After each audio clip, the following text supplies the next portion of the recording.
Hello दोस्तों, आप लोगों का स्वागत है हमारे एग्जाम मास्टर क्लास 10th में। दोस्त, आज जो हम पढ़ने वाले हैं वो बायोलॉजी का तीसरा चैप्टर पढ़ने वाले हैं। और ये किड्स कोर्स जो हम चला रहे हैं 2026 बोर्ड एग्जाम के लिए चला रहे हैं। यदि आप लोग सब्जेक्टिव और ऑब्जेक्टिव इंपोर्टेंट किड्स कोर्स के अनुसार करना चाहते हैं तो इस चैनल को सब्सक्राइब कर ले, क्योंकि यहाँ पे सभी सब्जेक्ट का सब्जेक्टिव प्लस ऑब्जेक्टिव दिया जाएगा और इतना ही दिया जाएगा जो उसमें से फाजुल कहीं नहीं जाएगा, यानी उससे फालतू कोई क्वेश्चन बोर्ड में नहीं आएंगे। तो आप लोग को आशा दिलाते हैं और इस चैनल को सब्सक्राइब कर ले, ताकि सबसे पहले आपके पास ये वीडियो जाए और आप रोज प्रैक्टिस कर सकते हैं। तो दोस्त मेरे, आज जो हम पढ़ने वाले हैं वो बायोलॉजी का तीसरा चैप्टर पढ़ रहे हैं जीव जनन कैसे होता है, यानी जीव जनन कैसे करते हैं। देखिए, पहला क्वेश्चन है वो है कि डीएनए की प्राकृतिक बनाना, यानी प्राकृतिक बनाना, डीएनए की प्राकृतिक बनाना जनन के लिए क्यों आवश्यक है। डीएनए की प्राकृतिक बनाना जनन के लिए क्यों आवश्यक है। दोस्त मेरे, पहला ऑप्शन है, जैसे ए ऑप्शन है, यह कोशिका विभाजन को नियंत्रित करता है। बी ऑप्शन है, यह आनुवंशिक लक्षणों को अगली पीढ़ी के स्थानांतरित करता है। सी ऑप्शन है, यह कोशिका वृद्धि को तेज करता है। डी ऑप्शन है, यह जीवन को की ऊर्जा देता है, बढ़ाता है। तो ऑप्शन जो है वो बी करेक्ट हो जाएंगे, बी करेक्ट हो जाएंगे कि यह आनुवंशिक लक्षणों को अगली पीढ़ी तक में स्थानांतरित करता है। दोस्त मेरे, इसका व्याख्या है कि डीएनए की प्राकृतिक बनाना आवश्यक है, क्योंकि माता पिता की जेनेटिक्स जो होता है, आनुवंशिकता जो होते हैं, वो गुणों जो होते हैं वो अगली पीढ़ी तक स्थानांतरित करते हैं। जैसे मान लेते हैं आपके पापा या माता में कोई गुण है तो वो अगले पीढ़ी में भी जाएंगे, यानी आप में भी उसका गुण क्या है वो जेनेटिक्स के अनुसार जाएंगे। तो बढ़ते हैं अगले क्वेश्चन के अनुसार। अगला क्वेश्चन है कि कौन सा जनन पद्धति केवल एक ही माता पिता आवश्यक होता है। कौन सा जनन है पद्धति में केवल एक ही माता पिता की जरूरत पड़ता है। तो वो ऑप्शन बी हो जाएंगे, ऑप्शन बी यानी अलैंगिक जनन। अलैंगिक जनन को कहते हैं एसेक्सुअल रिप्रोडक्शन। इसकी व्याख्या देख लेते हैं। अलैंगिक जनन दोस्त मेरे, एसेक्सुअल रिप्रोडक्शन में केवल एक ही जीव भाग लेता है और संतति बिना युग्म के उत्पन्न होती है। जैसे मान लेते हैं गुलाब की पौधा है, किसी को पौधा है और उसको हम गाड़ देते हैं और वो पौधा बन जाता है, तो वो हो गया एक सेक्सुअल रिप्रोडक्शन, जिसमें मादा और नर दोनों भाग नहीं लेते हैं। क्या? दोनों भाग नहीं लेते हैं, तो उसी को कहते हैं एसेक्सुअल रिप्रोडक्शन।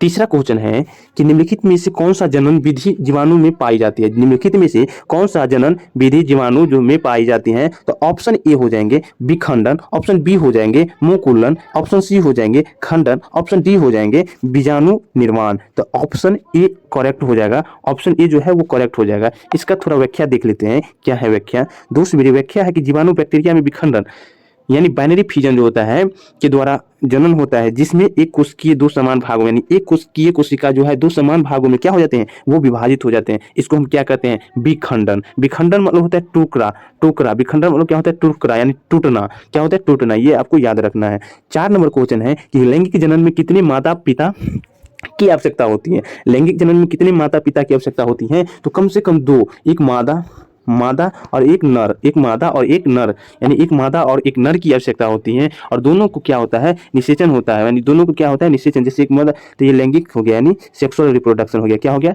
सेक्सुअल रिप्रोडक्शन हो गया। इस क्या हो गया, सेक्सुअल रिप्रोडक्शन। तो ऑप्शन जो है वो बी करेक्ट हो जाएंगे, यानी ऑप्शन बी जो है वो करेक्ट हो जाएंगे। पुष्प पौधे में निषेचन कहाँ होता है। पुष्प पौधे में निषेचन कहाँ होता है। दोस्त मेरे, पुष्प पौधे में जो है निषेचन की प्रक्रिया वो अंडाशय में होते हैं। कहाँ होते हैं दोस्त, वो अंडाशय में होते हैं। कहाँ, अंडाशय में होते हैं। कहाँ होते हैं, अंडाशय में होते हैं, यानी ऑप्शन बी जो है वो करेक्ट हो जाएंगे। यानी निषेचन प्रक्रिया अंडाशय में होती है, जहाँ नर और मादा युग्म मिलते हैं और क्या करते हैं, भ्रूण निर्माण करते हैं। चलिए अगले क्वेश्चन की ओर बढ़ते हैं। अगला क्वेश्चन है, कौन सा जनन विधि अमीबा में पाई जाती है। कौन सा जनन विधि जो है वो अमीबा में पाई जाती है। तो वो है विखंडन। क्या है वो, विखंडन। क्या है, विखंडन। ऑप्शन ए करेक्ट हो जाएंगे, यानी ऑप्शन ए जो है वो करेक्ट हो जाएंगे, विखंडन। इसमें भी व्याख्या हम देख लेते हैं। दोस्त मेरे, अमीबा जो है वो विखंडन यानी बाइनरी फिजन द्वारा जनन करता है, जिसमें एक कोश की विभाजन होकर दो समान। अमीबा में क्या है, ये विखंड। अमीबा जो है इसमें एक कोशिकीय होते हैं और 2 बराबर भागों में टूट जाते हैं। इसी को हम क्या कहते हैं, इसी को हम कहते हैं विखंडन। ऑप्शन क्वेश्चन नंबर 7 है। 7 नंबर क्वेश्चन जो है कहते हैं लैंगिक जनन का क्या लाभ है, यानी लैंगिक जनन यानी सेक्सुअल रिप्रोडक्शन का क्या लाभ है। सेक्सुअल रिप्रोडक्शन का क्या लाभ है। दोस्त मेरी, सेक्सुअल रिप्रोडक्शन यह आनुवंशिक विविधता को बढ़ाता है। A option. बी ऑप्शन है, यह तेज गति से संतति उत्पन्न करता है। सी ऑप्शन, यह अधिक ऊर्जा बचाता है। डी ऑप्शन है यह संतति को लंबा जीवन देता है। तो ऑप्शन ए हो जाएंगे करेक्ट आंसर कि यह आनुवंशिकता विविधता को बढ़ाता है। दोस्त इसका व्याख्या देखते हैं। लैंगिक जनन, सेक्सुअल रिप्रोडक्शन, लैंगिक जनन से संतति में आनुवंशिक विविधता आती है जिससे प्रजातियां वातावरण के अनुसार अनुकूलन कर सकती हैं। तो इसका जो ऑप्शन हो जाएंगे करेक्ट वो ए ऑप्शन हो जाएगा करेक्ट। क्या हो जाएगा? ए ऑप्शन करेक्ट हो जाएगा। बढ़ते हैं अगले क्वेश्चन के अनुसार, अगले क्वेश्चन की ओर। दोस्त मेरे अगले क्वेश्चन है कि पादप में किस भागों में नर और मादा युग्म मौजूद होते हैं? यानी पादप जो होते हैं, पौधा जो होते हैं, उसमें कहाँ पे पाए जाते हैं नर और मादा? दोस्त मेरी नर और मादा कहाँ पाए जाते हैं? दोस्त मेरे नर और मादा कहाँ पाए जाते हैं? तो वो पुष्प में पाए जाते हैं। ऑप्शन सी करेक्ट हो जाएंगे, पुष्प में पाए जाते हैं। पुष्प पौधे का जनन अंग होता है। पुष्प जो है वो पौधे का जनन अंग होता है जिसमें पुंकेश्वर नर भाग में और स्त्री केसर जो होते हैं मादा भाग में होते हैं। यानी पुंकेश्वर जो होता है वो नर भाग में होते हैं और स्त्री केसर जो होते हैं वो मतलब मादा भाग में होते हैं। तो ऑप्शन सी जो है वो करेक्ट हो जाएंगे। बढ़ते हैं अगले क्वेश्चन की ओर। अगला क्वेश्चन है निम्नलिखित में से कौन सा पौधे का अलैंगिक जनन विधि का उदाहरण है? निम्नलिखित में से कौन सा पौधे का अलैंगिक जनन विधि का उदाहरण है? तो आपको मारना है सी ऑप्शन करेक्ट होगा, यानी ग्रेपफिटिंग। ग्रेपफिटिंग क्या होगा? ग्रेपफिटिंग। इसका व्याख्या देख लेते हैं हम। ग्रेपफिटिंग का व्याख्या देख लेते हैं कि ग्रेपफिटिंग एक अलैंगिक जनन विधि द्वारा है जिसमें पौधे के एक भागों को दूसरे भागों में जोड़कर नया पौधा बनाते हैं, विकसित किया जाता है। उसी को हम क्या कहते हैं? ग्रेफ्टिंग। ग्रेफ्टिंग क्या होता है आप समझिए। ग्रेफ्टिंग क्या होता है? मान लेते हैं कोई एक पौधा है, ये पौधा है और यहाँ एक डालियाँ है, तो यहाँ हम छील के इसमें यदि इसको हम पौधा बना दे और इसको ला के कहीं और रोप दे तो उसी को हम क्या कहते हैं? ग्रेफ्टिंग कहते हैं। क्या कहते हैं? ग्रेफ्टिंग कहते हैं। दोस्त मेरे 10वां नंबर क्वेश्चन है। 10 नंबर क्वेश्चन है कि मनुष्य में नर जनन कोशिका को कहा जाता है? मनुष्य में नर जनन कोशिका को क्या कहते हैं? दोस्त मेरे उसे हम शुक्राणु कहते हैं। क्या कहते हैं? हम शुक्राणु कहते हैं। मनुष्य में नर जनन कोशिका शुक्राणु कहलाती है जो अंडाणु से मिलकर निषेचन प्रक्रिया को पूरा करता है। ऑप्शन जो है वो बी जो है वो करेक्ट हो जाएंगे। क्या हो जाएगा? बी जो है वो करेक्ट हो जाएंगे। दोस्त मेरे अगला क्वेश्चन है कि निषेचन के बाद अंडाणु किसमें परिवर्तन होता है? निषेचन के बाद जो है अंडाणु किसमें परिवर्तन होता है? तो वो भ्रूण में होते हैं। किसमें होते हैं? ऑप्शन सी करेक्ट हो जाएंगे, यानी भ्रूण में होते हैं। निषेचन के बाद अंडाणु भ्रूण में विकसित होता है जो नर जीव की विकसित की शुरुआत करता है। 12 नंबर क्वेश्चन है। 12 नंबर क्वेश्चन है कि शुक्राणु कहाँ बनते हैं? दोस्त मेरे शुक्राणु कहाँ बनते हैं? शुक्राणु कहाँ बनते हैं? दोस्त मेरे शुक्राणु जो है वो कहाँ बनते हैं? ये जो है शुक्राणु जो है वो कहाँ बनते हैं? शुक्राणु कहाँ बनते हैं? तो वो बनते हैं अंडकोश में। कहाँ बनते हैं? अंडकोश में, यानी बी ऑप्शन जो है वो करेक्ट हो जाएंगे। दोस्त मेरे 13 नंबर क्वेश्चन है कि कौन सा जनन विधि फफूंद और जीवाणु में पाई जाती है? कौन सा जनन विधि जो है फफूंदी और जीवाणु में पाई जाती है? तो वो है जीवाणु निर्माण। क्या है? जीवाणु निर्माण। ए ऑप्शन करेक्ट हो जाएंगे, यानी फफूंद और बीजाणु निर्माण द्वारा जनन करते हैं जिसमें छोटे जीवाणु उत्पन्न होकर नए जीव बनाते हैं। छोटे जीवाणु उत्पन्न होते हैं और नए जीव बनाते हैं। 14 नंबर क्वेश्चन है परागण किस प्रक्रिया से संबंधित है? परागण किस प्रक्रिया से संबंधित है? दोस्त मेरी तो वो जनन प्रक्रिया से संबंधित है, यानी ए ऑप्शन जो है वो करेक्ट हो जाएंगे। यानी परागकण फूलों में लैंगिक जनन की प्रक्रिया है जिसमें परागकण नर भाग पुंकेसर से मादा भाग स्त्री केसर तक पहुंचते हैं। कहाँ? स्त्री केसर तक पहुंचते हैं। 15 नंबर क्वेश्चन है कि किस जनन विधि में नई संतति माता और पिता से बिल्कुल समान होती है? किस जनन विधि में नई संपत्ति जो है यानी नया जो है जनरेशन, जैसे मान लेते हैं माता, ये है माता पिता, क्या है? माता एंड पिता, ये क्या है? माता एंड पिता, और इस दोनों से फर्टिलाइजेशन करके क्या बना? बेटा। क्या बना? बेटा या बेटी, यानी संतान बना। क्या बना? संतान। तो ये जो है नई संपत्ति, ये जो बना, इसमें माता पिता से बिल्कुल समान होते हैं, यानी क्या होते हैं दोस्त मेरे? तो ये होते हैं अलैंगिक जनन। क्या होते हैं? अलैंगिक जनन। ये बी ऑप्शन करेक्ट हो जाएंगे। बी ऑप्शन करेक्ट हो जाएंगे, यानी अलैंगिक जनन। देखते हैं व्याख्या कि अलैंगिक जनन में केवल एक माता पिता होता है जिसमें संपत्ति आनुवंशिक रूप से एक समान होते हैं। क्या होते हैं? एक समान होते हैं। मानव शरीर में अंडाणु का निर्माण कहाँ होता है? मानव शरीर में जो है अंडाणु का निर्माण कहाँ होता है? तो वो अंडाशय में होते हैं। कहाँ होते हैं? अंडाशय में होते हैं, यानी बी ऑप्शन जो है वो करेक्ट हो जाएंगे। दोस्तों मेरे मादा जनन तंत्र में अंडाशय जो है अंडाणु का निर्माण करता है और जो निषेचन में भाग लेता है, जो कि निषेचन में भाग लेता है।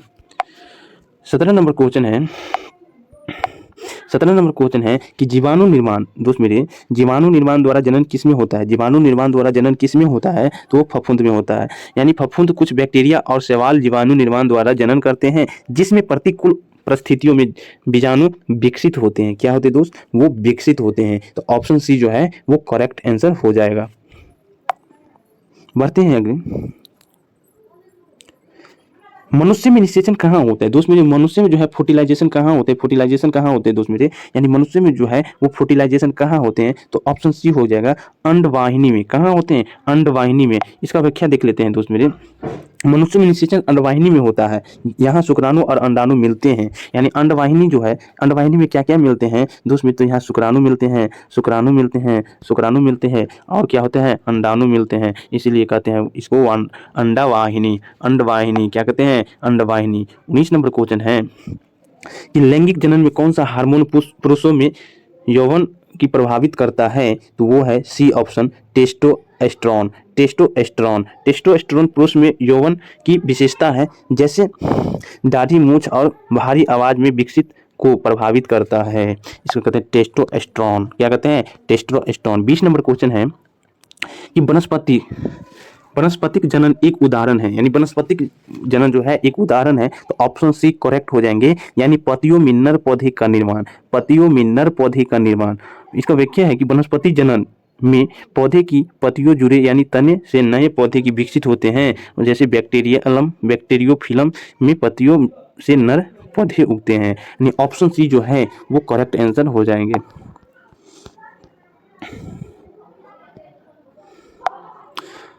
मानव जनन तंत्र में निषेचन कहाँ होता है? मानव जनन तंत्र में निषेचन कहाँ होते हैं? तो वो अंडवाहिनी में होते हैं। कहाँ होते हैं? अंडवाहिनी में होता है। यहाँ क्या होता है? शुक्राणु और अंडाणु आके मिलते हैं। यहाँ क्या होते हैं? शुक्राणु और अंडाणु आके मिलते हैं, इसी को हम कहते हैं अंडवाहिनी। इसी में वो क्या होता है? फर्टिलाइजेशन। यानी ऑप्शन जो है वो क्या है? बी जो है वो करेक्ट हो जाएगा।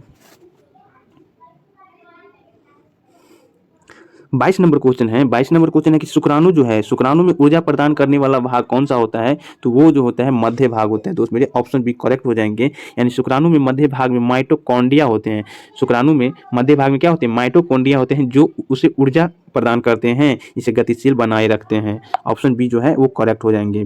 23 नंबर क्वेश्चन है कि कौन सा पौधे में अलैंगिक जनन का उदाहरण है? कौन सा पौधे हैं जिसमें अलैंगिक जनन का उदाहरण है? तो वो है ग्रिफ्टिंग। क्या है दोस्त मेरे? ग्रिफ्टिंग है। क्या है? ग्रिफ्टिंग। ग्रिफ्टिंग एक कृत्रिम अलैंगिक जनन विधि है, जिसमें पौधे के एक भाग को दूसरे भाग में जोड़कर नए पौधे बनाते हैं। यानी नए पौधे बनाते हैं। दोस्त मेरे, मनुष्य में किस हार्मोन के कारण यौवन की शुरुआत होती है? यानी किस हार्मोन के कारण यौवन की शुरुआत होती है? तो ऑप्शन बी करेक्ट हो जाएंगे, टेस्टोस्टेरोन और एस्ट्रोजन। टेस्टोस्टेरोन और एस्ट्रोजन, यानी बी ऑप्शन जो है वो करेक्ट हो जाएंगे। टेस्टोस्टेरोन पुरुष में और एस्ट्रोजन महिलाओं में यौवन होते हैं विशेषताओं की विकसित करने का मदद करते हैं। दोस्त मेरे, 25 नंबर क्वेश्चन है कि किस जनन विधि में एक ही माता पिता की आवश्यकता होती है और संपत्ति अनुवांशिक रूप से समान होते हैं? तो वो है अलैंगिक जनन, ये सेक्सुअल रिप्रोडक्शन। यानी बी ऑप्शन जो है वो करेक्ट हो जाएंगे कि अलैंगिक जनन में केवल एक ही माता पिता भाग लेता है, जिससे संतति माता पिता के समान होते हैं और कोई अनुवांशिक विविधता नहीं होती है। 26 नंबर क्वेश्चन है, 26 नंबर क्वेश्चन है जीवाणु निर्माण किस प्रकार के जीवों में होते हैं? जीवाणु निर्माण किस प्रकार के जीवों में होते हैं दोस्त? तो वो होते हैं फफूंदी और जीवाणु। फफूंदी और जीवाणु में जो है बीजाणु निर्माण होते हैं। बीजाणु निर्माण होते हैं। बीजाणु निर्माण फफूंदी और कुछ जीवाणुओं में पाया जाता है, जिसमें प्रतिकूल उपस्थितियों में भी जिंदा रह सकते हैं। 27 नंबर क्वेश्चन है दोस्त मेरे, मनुष्य में अंडाणु का निर्माण कहाँ होता है? मनुष्य में अंडाणु का निर्माण कहाँ होता है? तो अंडाशय में होता है। बी ऑप्शन करेक्ट हो जाएंगे कि अंडाणु का निर्माण मादा जनन तंत्र में अंडाशय में होता है, जो निषेचन की प्रक्रिया में भाग लेते हैं। दोस्त मेरे, 28 नंबर क्वेश्चन है कि परागकण कितने प्रकार के होते हैं? परागकण कितने प्रकार के होते हैं दोस्त मेरे? तो परागकण 2 प्रकार के होते हैं। परागकण के 2 प्रकार होते हैं, एक आत्म परागण, एक क्या होते हैं? आत्म परागण, और एक क्या होते हैं? पर परागण। क्या होते हैं? पर परागण। दोस्त मेरे 19 नंबर क्वेश्चन जो है वो क्या है कि मानव जनन तंत्र में निषेचन के बाद भ्रूण कहाँ पर विकसित होता है, तो वह है गर्भाशय में। कहाँ होते हैं दोस्त, बी ऑप्शन करेक्ट हो जाएंगे, यानी गर्भाशय में होते हैं। क्यों, निषेचन के बाद भ्रूण गर्भाशय में प्रत्यारोपित होता है, जहाँ और वहीं विकसित होता है। क्या होता है दोस्त मेरे, वहीं विकसित होता है। 30 नंबर क्वेश्चन है कि डीएनए की प्राकृतिक जनन के लिए क्यों आवश्यक है। 30 नंबर क्वेश्चन है कि डीएनए की प्राकृतिक जनन के लिए क्यों आवश्यक है दोस्त मेरे, तो बी ऑप्शन करेक्ट हो जाएंगे कि अनुवांशिक लक्षणों को अगली पीढ़ी में स्थानांतरित करने के लिए, यानी बी ऑप्शन जो है वो करेक्ट हो जाएंगे, बी ऑप्शन जो है करेक्ट हो जाएंगे। 31 नंबर क्वेश्चन है मानव में भ्रूण का विकसित कहाँ होता है दोस्त मेरे, तो वो गर्भाशय में। 31 नंबर क्वेश्चन है मानव में भ्रूण का विकसित कहाँ होता है, तो सी ऑप्शन है वो गर्भाशय में होते हैं। निषेचन के बाद भ्रूण का निर्माण होते हैं। शुक्राणु में किस भाग में अनुवांशिक पदार्थ जो है, अनुवांशिक पदार्थ डीएनए की उपस्थिति में होता है, तो वो होते हैं ऑप्शन ए हो जाएंगे, वो सिर हो जाएंगे। ऑप्शन ए क्या हो जाएंगे, सिर हो जाएंगे। कुछ व्याख्या देख लेते हैं दोस्त मेरे। शुक्राणु के सिर में नाभिक स्थिति होते हैं, शुक्राणु के सिर में जो है वो नाभिक स्थित होते हैं, जिसमें अनुवांशिक पदार्थ डीएनए मौजूद होता है, डीएनए मौजूद होता है। 33 नंबर क्वेश्चन है कि पुष्पी पौधे में नर और मादा जनन कोशिकाएं कहाँ मिलती हैं। पुष्पी पौधे में नर और मादा जनन कोशिकाएं कहाँ मिलती हैं, तो वो अंडाशय में मिलती हैं। बी ऑप्शन करेक्ट हो जाएंगे, अंडाशय में मिलते हैं। नर और मादा युग्म अंडाशय में मिलते हैं, जिसमें निषेचन फर्टिलाइजेशन होते हैं। 34 नंबर क्वेश्चन है कि हार्मोन, कौन सा हार्मोन महिलाओं में अंडाणु उत्पादन को नियंत्रित करता है। कौन सा हार्मोन जो है वो महिलाओं में अंडाणु उत्पादन की नियंत्रित करता है, तो वो जो है B option, C option correct हो जाएगा, वो एस्ट्रोजन है। क्या है, एस्ट्रोजन है। एस्ट्रोजन महिलाओं के अंडाणु निर्माण और यौन संबंधी परिवर्तनों में क्या करते हैं, नियंत्रित करता है। दोस्त मेरे 35 नंबर क्वेश्चन जो है, 35 नंबर क्वेश्चन वो है कि पुरुष जनन तंत्र का मुख्य कार्य क्या है। पुरुष जनन तंत्र का मुख्य कारण है वो क्या है, तो शुक्राणु का निर्माण करना। क्या है, बी ऑप्शन करेक्ट है, शुक्राणु का निर्माण करना। क्या है, शुक्राणु का निर्माण करना। पुरुष जनन तंत्र का मुख्य कार्य है शुक्राणु का निर्माण करना और उन्हें महिला जनन तंत्र में स्थानांतरित करना। यानी वो क्या है, वो स्पर्म का निर्माण करते हैं। किस चीज़ का, स्पर्म का निर्माण करते हैं, और वो महिला में क्या करते हैं, स्थानांतरित करता है। उसी को कहते हैं फर्टिलाइजेशन, वहाँ होता है, निषेचन होता है। परागण 2 प्रकार के होते हैं, ये पढ़ लिए हैं। 37 नंबर क्वेश्चन है कि मनुष्य में निषेचन के बाद भ्रूण कितने सप्ताह के में पूर्ण सतह विकसित हो जाते हैं, तो वो ऑप्शन है 40 सप्ताह। मानव भ्रूण गर्भाशय में 40 सप्ताह यानी 9 महीने में पूर्ण तरह से विकसित हो जाता है और शिशु के रूप में जन्म देता है। 38 नंबर क्वेश्चन है कि लैंगिक जनन में आनुवंशिक विविधता क्यों नहीं होती है, तो दोस्त मेरे ऑप्शन ए करेक्ट हो जाएंगे, केवल एक माता पिता होता है, इसलिए इसमें आनुवंशिक यानी जेनेटिक्स नहीं होते हैं। यानी अलैंगिक जनन में केवल माता पिता होते हैं, जिससे पूरी तरह से आनुवंशिक रूप से समान नहीं होते हैं। 39 नंबर क्वेश्चन है कि निषेचन के बाद अंडाणु किस में परिवर्तन हो जाते हैं दोस्त मेरे, तो वो भ्रूण में, ऑप्शन सी जो है करेक्ट हो जाएंगे, यानी भ्रूण में परिवर्तन होते हैं। यानी निषेचन के बाद अंडाणु जो है वो भ्रूण में विकसित होते हैं, जो कि एक नए जीव के विकसित शुरुआत होती है।